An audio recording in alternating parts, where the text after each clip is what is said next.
നമസ്കാരം. ഇതാണ് നമ്മുടെ ശബരിമല സന്നിധാനം നിൽക്കുന്ന സ്ഥലം. ഇതാണ്. എന്ത് ഭംഗിയല്ലേ കാണാൻ.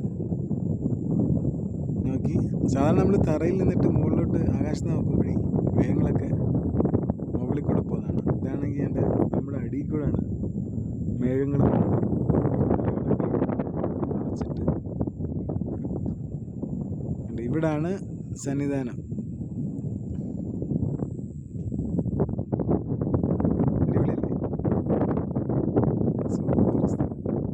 ഏതാ സ്ഥലമെന്ന് നിങ്ങൾ കണ്ടുപിടിക്കുക, ഞാൻ പറയില്ല. പക്ഷെ ഇതിൻ്റെ അടിയിലാണ് സന്നിധാനം. കാനനമതിലൊരു അമ്പലമുണ്ട്, അതിലൊരു സ്വാമിയുമുണ്ട്. സ്വാമിയെ കാണാൻ ഇരുമുടി കെട്ടി